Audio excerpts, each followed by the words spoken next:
We've got Cheri Jacobus. She's a GOP strategist. Cheri, what happened to Scott Walker? Is it that he's not out there enough, or is Donald Trump so loud that he can't make the move? Well, I think the Trump factor, this is the summer of Trump.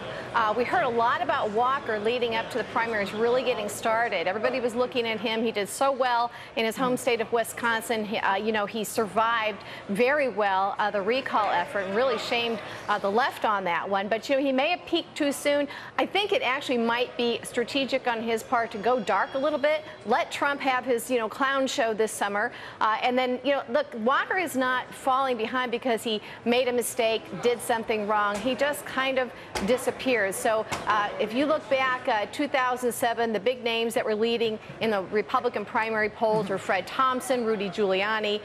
Neither of them became the nominee, let alone president. So Scott Walker might be pacing himself, knowing that he has time to rise again. Again, he didn't make any big mistakes. It simply is the Trump factor. So he's waiting for that to burn out a little bit, which I believe it will. And I think that we'll hear more good news from Scott Walker. You may be right about keeping the powder dry and not wasting your money that you have at such an early stage. But Ellis, Scott Walker's made no policy announcements, and it's hard to hear him above the din that has become a very, very loud sort of screaming match with a lot of these candidates also, on the Democratic side as well. So who jumps out at you, Ellis, right now? Well, let me say this, Ellis. I've never heard of a candidate who personally wanted to go down to 3% in the polls when he used to be up in the mid-teens. He may be making the best of a bad situation.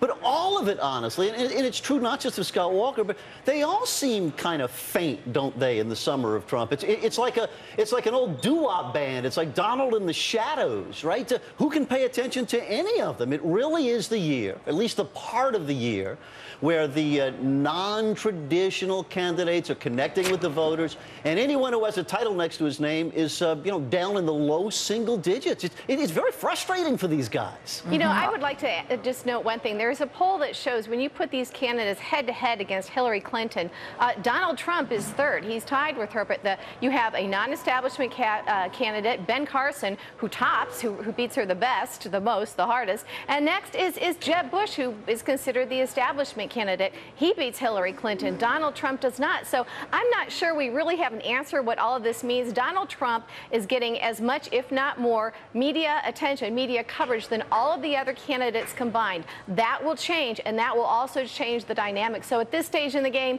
I'm not sure we should be taking any of this too seriously, frankly.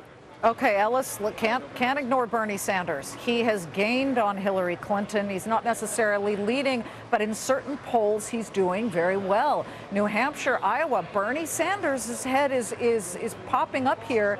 Warren Buffett said the other day, I like some of the things he says, but there is no way I could vote for him.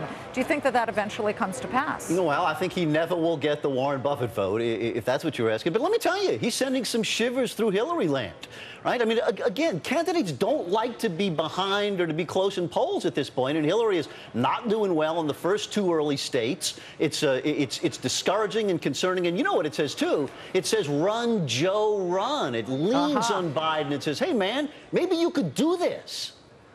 Joe Biden, watch out for that. We don't know, but we do know this, that he has to work at two forces, his heart and his head. He cares very much his family, and needless to say, he suffered a terrible tragedy. Listen, we've got to run, but Ellis, Cheri, please come back. Thank you so much. Thank you. Great to see you both.